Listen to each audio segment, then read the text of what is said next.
Sentence নিয়ে যাদের মারাত্মক লেভেলের সমস্যা হয়, বিশেষ করে এসএসসি এবং এইচএসসিতে, তাদের জন্যই মূলত আজকের ক্লাসটি। আমি আজকের ক্লাসে দেখাবো চেঞ্জিং সেন্টেন্সের ধারাবাহিকতায় অ্যাসার্টিভ থেকে কিভাবে ইম্পারেটিভ সেন্টেন্সের রূপান্তর করতে হয়, কিভাবে একটি অ্যাসার্টিভ বাক্যকে ইম্পারেটিভ করতে হয় অথবা একটি ইম্পারেটিভ বাক্যকে কিভাবে অ্যাসার্টিভ করতে হয়। আজকের ক্লাসটি দেখতে কোনো ধরনের সমস্যাই থাকবে না। পৃথিবীর মধ্যে যত ধরনের অ্যাসার্টিভ বাক্য আছে, সব ধরনের অ্যাসার্টিভ বাক্যের ইম্পারেটিভ শেখানো হবে আজকের ক্লাসে, যত ধরনের পরীক্ষা এসে থাকে। তো দুইটা নিয়ম থাকবে অ্যাসার্টিভ থেকে ইম্পারেটিভ করার জন্য। তার আগে একটি জিনিস পরিষ্কার হওয়া দরকার যে অ্যাসার্টিভ বাক্য কি, তা তো নিশ্চয়ই সবার জানা আছে, তাই না? যে এই বাক্যগুলির গঠন এরকম হবে: subject plus verb plus object, এই আকারে যে বাক্যগুলোর গঠন হবে সেই বাক্যগুলি কিন্তু আমরা অ্যাসার্টিভ বাক্য হিসেবে চিনে থাকি।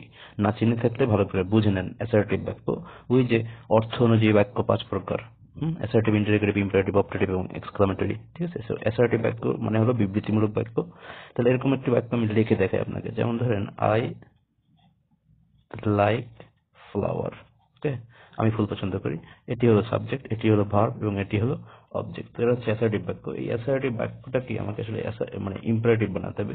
ইম্পারেটিভের একটা বাক্য দেখেন, ইম্পারেটিভ একটা বাক্য এরকম ধরেন হতে পারে এই যে ওপেন দা বুক, বইটি খোলো।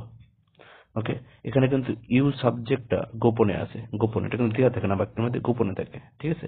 তো অ্যাসার্টিভ বাক্যের গঠনটা এই জন্য এরকম হয় যে ভার্ব প্লাস এই জায়গাটা হচ্ছে অবজেক্ট, ভার্বের ডানের অংশ অবজেক্ট আমরা জানি, তো এটা হচ্ছে অবজেক্ট। তো অ্যাসার্টিভ বাক্যের গঠন কিন্তু এরকমের হয়, তাই ভালো করে মানে মাথায় নিয়ে নিয়েন। ঠিক আছে?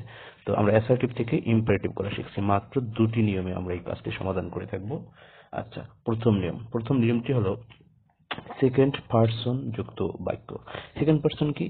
আমরা কিন্তু পারসন শিখেছিলাম 3 প্রকার: ফার্স্ট পারসন, সেকেন্ড পারসন এবং থার্ড পারসন। ফার্স্ট পারসন ছিল কি কি? I, we, me, my, myself, our, ourselves ইত্যাদি ইত্যাদি। সেকেন্ড পারসন হচ্ছে কি? ইউ, ইয়োর, ইয়োরসেলফ, এই তো এগুলো, তাই না? থার্ড পারসন হচ্ছে এই ফার্স্ট এবং সেকেন্ড পারসন বাদে পৃথিবীর সকল নাউন প্রোনাউন